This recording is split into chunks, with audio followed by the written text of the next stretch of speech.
Ladies and gents, welcome back to another Engineers podcast. Today I'm joined by Michael and Milan, who are at Tebi, who are building an all-in-one OS for hospitality payments. Respectively, they're both from the product and engineering team. So we've got a really interesting podcast today talking everything mobile, their success story, and breaking down some of these silos. Michael, do you want to kick us off and give us a bit of an intro into you? And Milan, please follow that one up. Yeah, sure. So my name's Michael. I'm a product manager here at Tebi. I'm originally from Australia, and Tebi's based in Amsterdam. So I'm a little bit of a long way from home, but I feel very welcome here. And my background has been I worked in publishing and tech like that for a little while, and then I discovered the wonderful world of fintech about 10 years ago, and I've been working there ever since. I joined Tebi. It's coming on 3 years now. It'll be 3 years at the end of February. So, I started pretty early stage here. Milan, maybe you can intro. Yeah. So my name is Milan, and I'm originally from Serbia, but I've been living in the Netherlands for quite a while, and I'm a software engineer at Tebi. I joined Tebi a little bit more than a year ago, and I've been working closely together with Michael, and we hope to show you how our days at Tebi look and how we try to solve the challenges that the point of sales startups like Tebi have. Nice. And I also have some product experience. I wasn't in my career. I did quite some software engineering, but I also had 2 years as a product manager. So that makes me have a different angle with working together with product. Nice.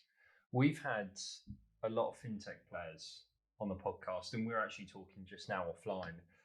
Fintech touches so many different parts to so many different businesses. And I'm really looking forward to getting into this one today to see how you're championing hospitality. And we're going to kick off. You've built, and really well built, a cross-platform point of sale system. So do you want to kick us off with the start of that journey and what that actually looked like when facing this problem, if you like, and scale that story up with what you built and why you built it that way? Yeah, I think I can probably jump in and give a little bit of the origin story of Tebi. It must have been about 10 years ago. One of our founders built a little simple point of sale for a pub that he likes going to here in Amsterdam. And so he'd been working on that, and it wasn't really a product. It was just a one-off kind of little hobby project that he built for this pub. And then somewhere around 2001, I think it was, the owner of this pub had said to him, "Hey, we can't update the Android version on this little tablet that we're using your hobby project on anymore, and it's got all these little bugs. Like we're gonna have to think about getting something more professional." So Arnout, our CEO, said, "You know what? I'll rebuild it for you. Just let's get into it." And so he started scoping around. He started asking the owner of this pub, "Well, what else do you use? Like, what else do you need to run the business? Like, what else is there?" He's like, "Oh, I got this. I've got a bookkeeping system. I need a payment system. I need a point of sale. I need to like reconcile all these accounts, do all these different things." And so Arnout said, "Well, you know what? Let me start with the point of sale." So he started rebuilding this, and I'm not a hugely technical person, but I think he was talking to some friends about it, and they're saying, "Oh, you've really got to use Kotlin for this. It's going to make your life a lot easier." Okay, let's have a go at that. And then he built together a first version, or a second version, I guess, of this little point of sale system. He showed it to owner of the pub. This guy's like, oh yeah, this is awesome. How am I going to, understand my taxes, my VAT, as well as, how am I going to close the books off and stuff? It's like, well, you know what? How about I throw an accounting backbone underneath it all? So we've got this extremely complicated accounting structure, which now powers Tebi. And at the same time, he kind of became a little obsessed by the idea of this comments this pub owner had made about the amount of systems that he needed just to run this little bar. And so he was speaking with some other people that he knew. Our CEO was speaking with a few of these other people. A couple also he knew from the pub as well. And he's like, maybe there's something in this. Maybe we can come together. So they went out and had a weekend together and just sort of started bashing together some ideas for a business, and a product, and what it might look like. And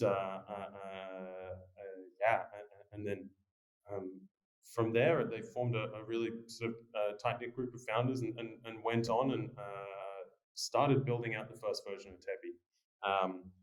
And when I joined back in 2022, we had I think it was 2 customers, and we had a very basic point of sale, and I helped onboard one of those customers with the first integrated payments solution, and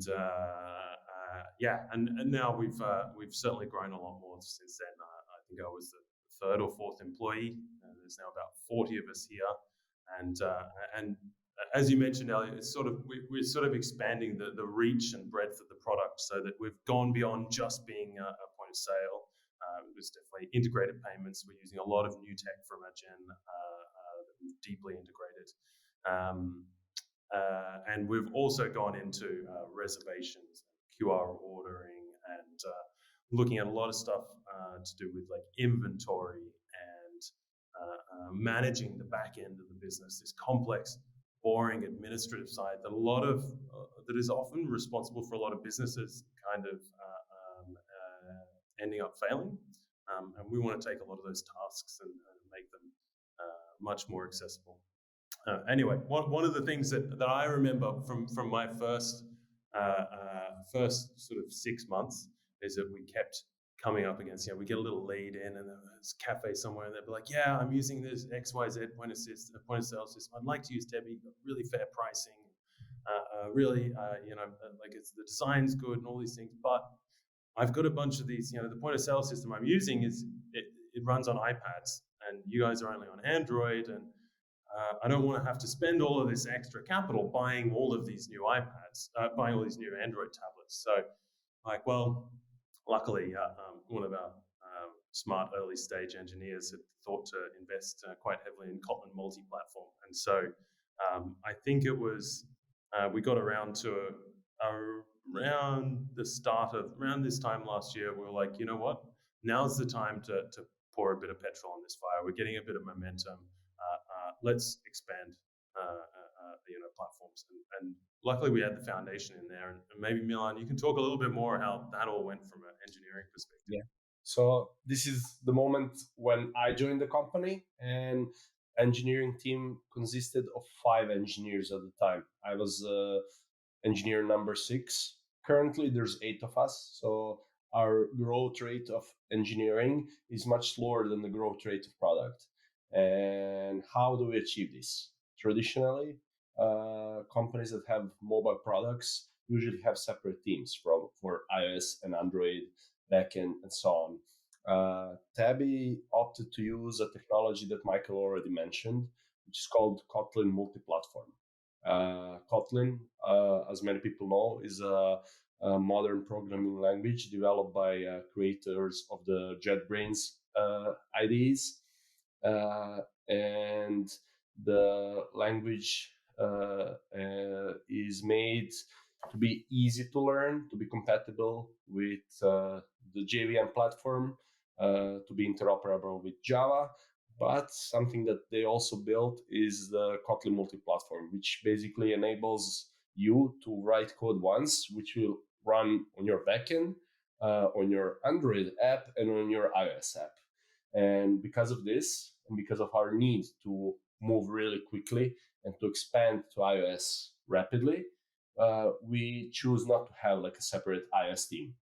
At the moment when I was hired, the only professional engineering experience I had was in iOS. So all I knew was Swift. Uh, I started at Tebi. It was a running start. The first features I was coding were all in Kotlin, and we started preparing our at that point only Android app to also be available on iOS, which was a big pain point for a lot of our current clients, and it was also an obstacle for people who wanted to become our clients. From starting the project to actually launching a fully featured iOS app, it only took about 3 months. And how this is done, a lot of the business logic is reused, and we didn't even have to write a lot of wrapper code around it. And the only thing that's like separately implemented on iOS and Android is the non-generic user interface components. And for the to not go too deeply in details, we use Swift UI on iOS and we use Jetpack Compose on Android. But beyond the UI layer, everything is in Kotlin. View models, all the business logic, all the networking code. And the good thing of using Kotlin Multiplatform is also that we end up using most of this code on the backend too. So we don't have to create like the same models 3 times for all the platforms. We don't have to worry about some calculations being different per platform. And in turn, this enables us to have like a single engineer take on a feature and go vertically through all the platforms that he needs to implement the feature on and to fully complete it. Granted, some of us are more specialized in certain things. Me personally, I consider myself a mobile developer, but I can handle the backend myself. I don't need to ask my product owner to ask the backend engineer to create a backend and to wait for 2 weeks for that to be done. I can just start working on it, and it really gives you a feeling that you own the feature fully instead of just owning a small slice, and it increases our productivity. The tools that we're using are also really good. Everybody who worked with JetBrains IDEs probably feels the same. And you're in one IDE writing your backend code, your mobile code, and it gives you a lot of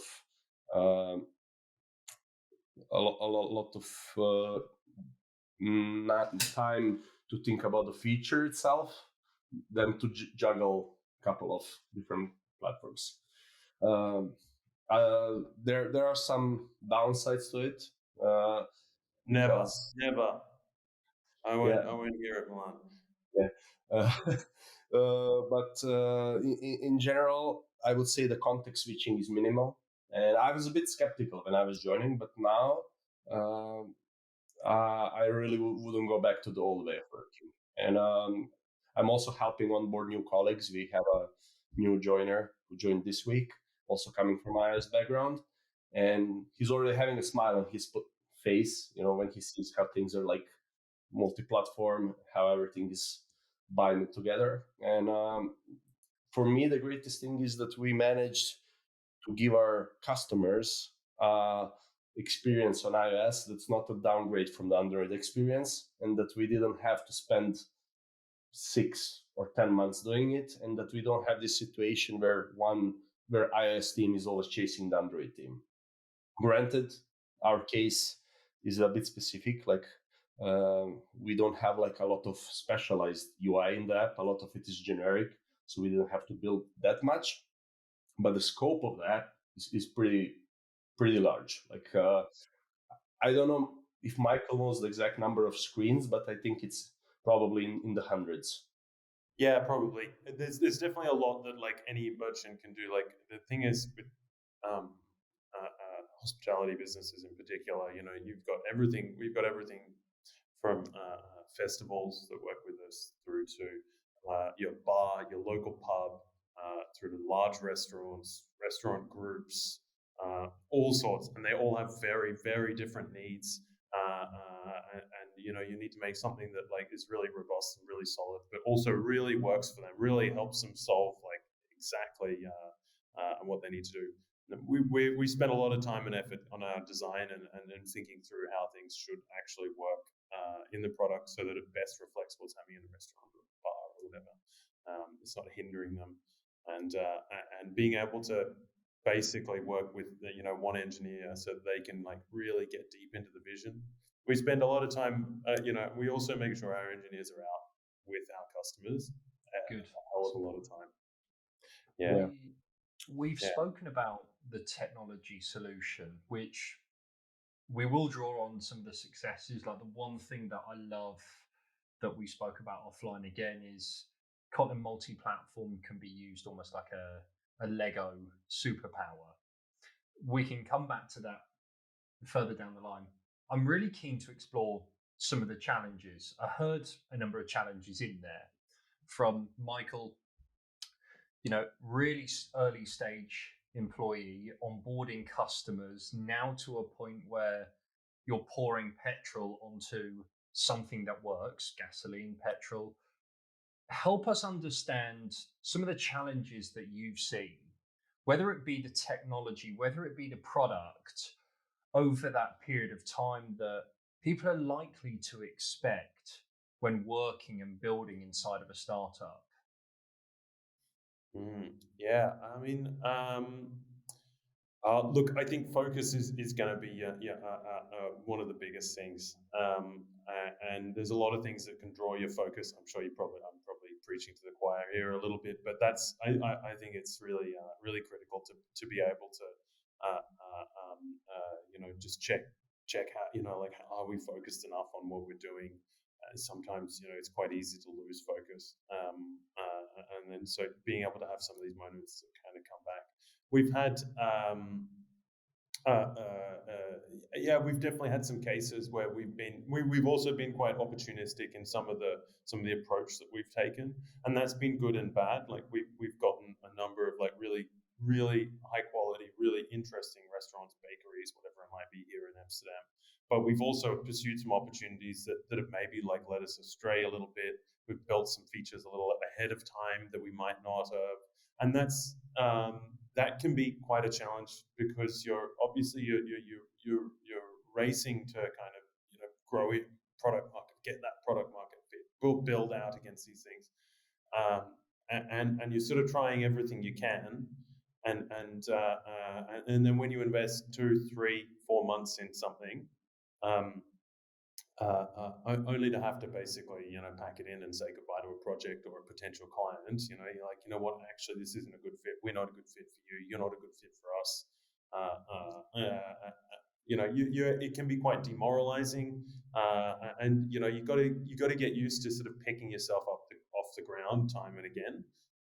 There is a lot of setbacks, and there is a lot of maybe heartache is too strong of a term, but like there is certainly some of that. I think, I think that's a consequence. Like oftentimes the scenarios I'm thinking of is probably where we've lost a bit of focus, and we thought we were actually, this customer was really in line with what we're doing, and in retrospect, it's not. I think that's a really honest assessment, actually, that I quite like, and I think there are founders that talk, or founding teams that talk about focus, but maybe they don't talk about so much of the losses and where they spend their time on not creating the right product for customers. So that's a refreshing outlook, and I know that you focused a little bit on the technology here, but building the right solutions, I know that's been really important. Building creative and the right solutions for Tebi's customers has probably propelled you and accelerated you even further along as a business. Yeah, definitely. I remember a particular case of a restaurant here. It was at the time it was our largest customer, and it's still definitely pretty big. And we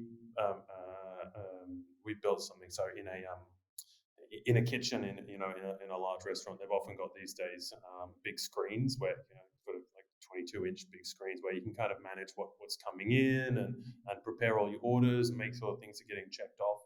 And what we'd done in one case, we'd released a new version of this, and it went out to this new customer, and they gave their account manager a call at, I don't know, 11 o'clock, 12 o'clock at night, saying like, hey, this really isn't working for us, like what's going on. And so we sat around as a group, the whole company basically, on Monday morning, and we're like, what are we going to do? And so we sent our design lead out there, and he was nearly sleeping on the floor basically there, just trying to like really get super deep in how the kitchen worked. And after like a day, he's like, okay, I've got ideas about this. And then he pulled an engineer out with him as well, and they sat there talking through with the chefs on the ground. And they're like, okay, yeah. And then they'd release a new version that day with some updates. And then the chef would be like, yeah, it's not quite working. It should move like this, or it should be able to knock this one off like that. And then after about 3 or 4 days, we'd kind of really built something that was really, really, really well perfected.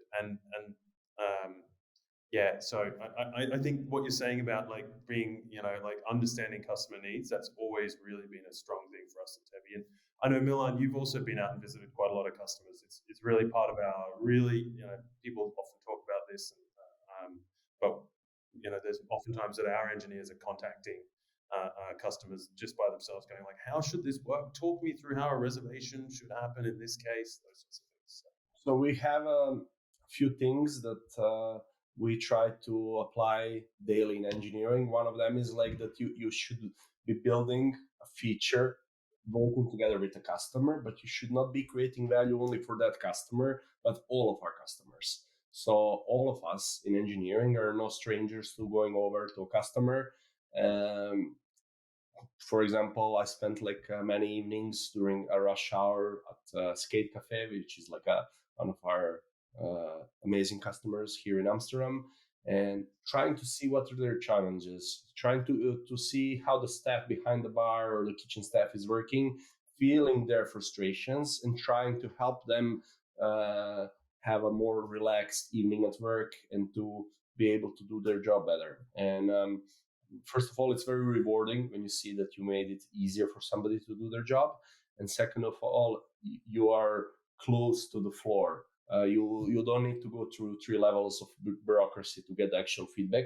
And we don't only do it locally. We also had like some excursions to other countries. Like I made a trip with a colleague from design. We went to a potential customer in the US, and basically we're trying to map out the needs. But in our company values, we have a few things that we always apply. Create value not for one, but for many customers. And we always try to play the long game, both for our customers and both for us. And that means that we very quickly try to launch a feature, and then we iterate later. We don't wait for the feature to be perfect. And I think the game that we often play with the customer together, like engineering and product, is how do we immediately deliver some value and not min-max it until it's not even relevant anymore. And we try to be very open to customers and tell them, hey, out of the 10 things that you told us that you need, we're going to do 6 things the way you wanted it, 2 things our way, and 2 things we just cannot do because this hardware that you have that measures how many vodkas you poured, only you have it, nobody else has it. So I'm not going to tell them we will build it if I know that it's not going to happen. And I think that it helps to build like a connection with customers, and we have a reputation of being true to our word. Yeah. I think what you've just described is what every startup or founder envisages how they want to build their business. It's just sustaining that and ensuring that you're spending time on seeing customers. That's one thing that I hear, really understand the workflow of someone actually using Tebi and see their pain points real time, whether it's in a bar, whether it's in the US, sometimes I think that's forgotten about, and that's probably one of your superpowers, as well as Kotlin Multiplatform. Yeah, I think you're right. And what you're saying about, I think that's how a lot of businesses start out, but then they often, lose sight of it. I mean, I must admit, I came back in January this year, and I realized, I was like, you know what? It's probably been about 3 weeks since I spoke with a customer. So I just wrote up a list of new customers I'd never spoken to before, and I was like, all right, I'm going out to see 3 a week, and we don't need to talk about anything. Just here to listen. How's your experience with Tebi? It gets you back into. I find it gets you back into the mindset. It gets you empathetic, sparks new ideas. Sometimes you're like, oh, that's right, that problem. We hadn't got around to that, but it's still an issue. Let's get onto it and fix it. If I'm hearing it from a new customer, I've heard it 15 times from these other customers. There must be something wrong there. Let's get into it. Yeah. Love that. Milan, I do want to ask you a question, and it is back to Kotlin Multiplatform. It's worked really well for you guys. If people are listening and they want to start introducing Kotlin Multiplatform, draw out some of the real pluses, if you like, and positives as to why you should use it. Yeah. So the greatest thing about it is that you can start small. For example, you have existing iOS and Android app. You can decide to build one new feature using Kotlin Multiplatform while keeping the rest of the app platform specific. And we also have cases like that where we couldn't achieve everything we wanted by using the multi-platform code, or we were short on manpower. And exactly as you said earlier, it's like Legos. But in this case, the Legos are as good as you make them.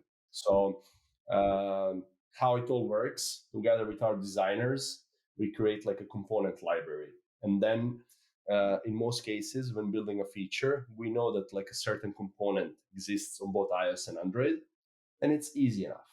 But imagine a very specialized feature. For example, in our case, the floor plan, or a very complicated calendar view, which you cannot just build with these off-the-shelf components. Then you get to a choice.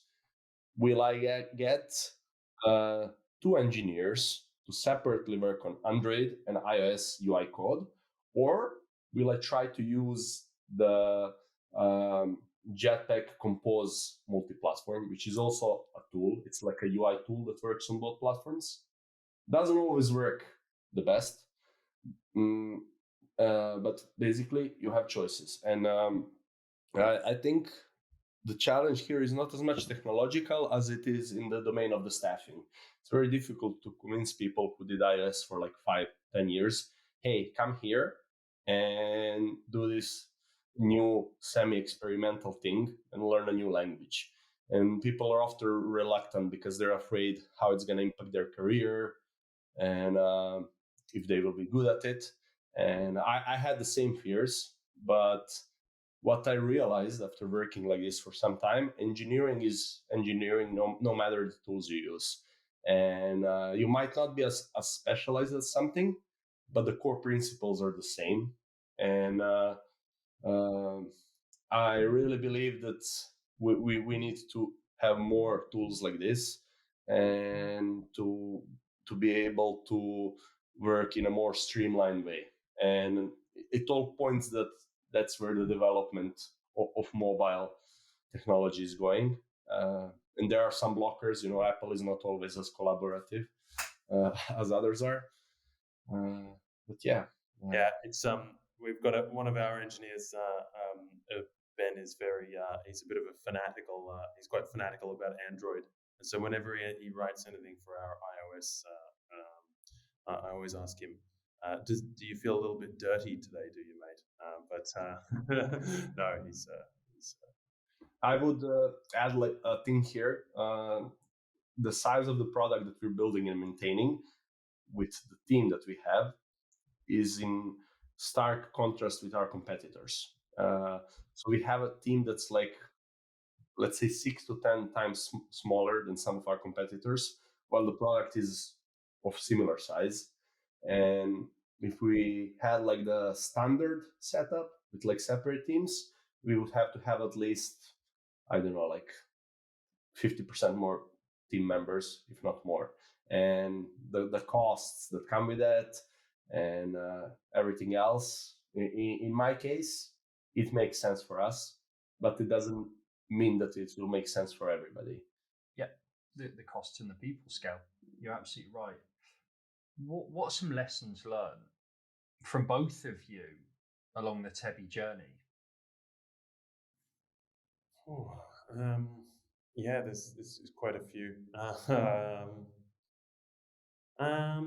Some lessons learned. Look, well, I've definitely learned along the way that there's more than one way to do things. I came from a background that was a little bit more like a larger company of, it started about 500, went to about 3,000 people. And so, when I first joined Tebi, it was a lot more, I'd come from a lot more like process driven and kind of, deep research background. And our very experienced founders kind of, got that out of me, and they're like, don't worry about this stuff, like the stage we're in, what we need to focus on is delivering, just constantly like get pace going. And so adjusting to that at early stage was it's a bit of like a 180 on what you're used to. And I think we're actually growing to the place again now where those skills are becoming more important again, those sort of like process and research and getting a little bit deeper in these things. And so now I'm sort of having to do that. We're sort of going through that 180 again, and so you've got to be really flexible with how you think about these things. And it's actually it's quite refreshing to be able to reimagine the skills and then see like different approaches for the same problem. So that's definitely been a bit of a lesson. Flexibility and adaptability. I like it. Yeah, definitely. And it's also, it also like even outside of our work, that we do here, working with our customers, there's been plenty of times when, I was at an event recently and a customer started having some problems. So I jumped in the room, went over to the other side of town. It was like, all right, what's happening? Sometimes that's just what you got to do to make sure that things are operating well. So you've got to be flexible. They're flexible with us, they're often very patient with us, and they're like, you've built something and it's completely wrong, and they're happy to tell you that. So we have to we're flexible in return. Yeah, love it. Yeah. Milan, lessons. I can expand on that, and I think for me, I have like 3 lessons that I've learned so far. The first one is like kind of a David versus Goliath story: how to compete with much bigger players while being a small startup by utilizing smart technology choices. I think this happened because both our founders are very technical, and we're a company that has tech at its core. But I also think that it's not always that newer tech is better, and that brings me to the second lesson. I think innovation only makes sense when it solves actual business problems. And in our case, that's true. So we're not using the newest technology just for the sake of it. And the third lesson would be that I think as the tools that we have at our disposal keep getting better, we can start breaking down traditional roles and specializations. And I'm not even talking about AI. I'm talking about like developer tools and frameworks and IDEs. The more we abstract it, the more work we can do without having like highly specialized people. And we will always need certain specializations, but in the case of Tebi, we're showing you can build a lot while being small. You can break down the traditional roles and specializations, and you can use the newest technology if it actually brings some results and solves business problems. It's quite a nice one. Mindset, as in mindset towards technology, not necessarily the technology itself, but mindset towards it and how you use it. Nice. What's next for Tebi? And dare you even say AI like you just did? Well, you might say AI. Let's wait and see. Yeah, I think I can cover off a little bit of the product. Look, we're looking to obviously we want to keep growing. We see a lot of that growth coming from the Netherlands, where we're based. We also see some additional growth overseas throughout this year. So we think that's we'll see what happens there. And look, there's definitely there's definitely a lot of problems that we see. People spending a lot of time on our restaurant owners, bar owners, spending a lot of time out in the world doing really manual and quite time-consuming things. So I'll just give you a short example here. But I was out at a prospect the other day, and they had it's a fairly largish establishment, and they have 19 different systems in place there to just manage the business. I don't think any of them were really connected, and they were printing out like run sheets for events, like on paper, and like running them between different parts of the business. And and they might have 10 events going with a full restaurant, plus a bunch of chairs out on the beach and things. And I was like, I mean, there is a lot of scope for helping out businesses like this, because it's tough out there in the hospitality world at the moment. Costs are going through the roof, or have been going through the roof. And consumer demands are also really high, and staff is also hard to retain and hire. So we want to get deeper into helping merchants solve those sorts of problems. Love it. Keep on building your all-in-one OS. Exactly. Yeah. Maybe we didn't touch on it, but like, without going into the specifics, what Tebi brings is a lot of tools that you would have to pay really high fees for. We bring it in one package, and we have like very simple pricing that's revenue based. And in most, if not all cases, it ends up being more affordable than similar solutions. And we're seeing more and more where people are able to reduce like 2 or 3 systems to just one.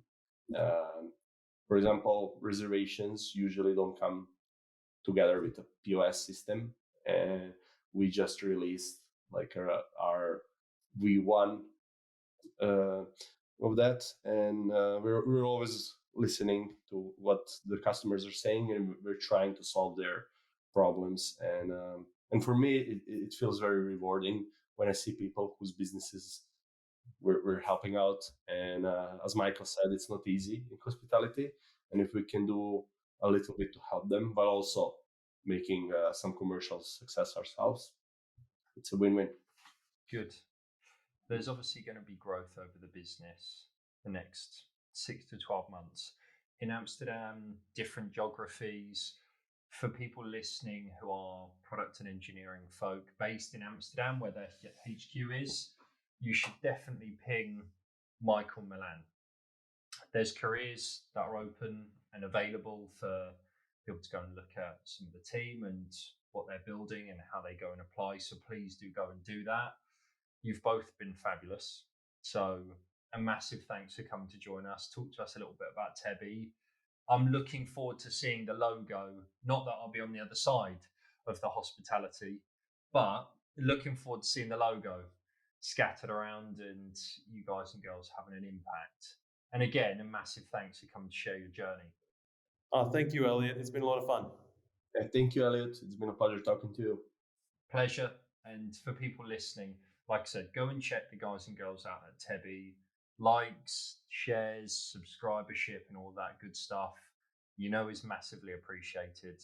So continue to do that. And thanks. And maybe to add to that, maybe it's not clear from our conversation, but we're hiring all profiles of engineers, back-end, front-end, mobile. It doesn't really matter if there's a personality fit.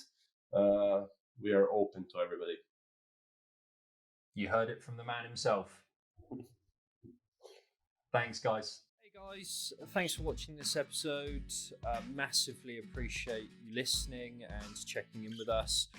If you want to find out more about us and what we're doing, please check us out on social media. What we're trying to do at Enginears is build a community to drive knowledge sharing and experiences. On Twitter, we can be found at Enginears.io. It's no underscore. We've also got a website, which is engineers.io. These links will all be posted in the description. Any feedback and comments are massively appreciated. We're always looking to improve on where we can. Thanks, guys.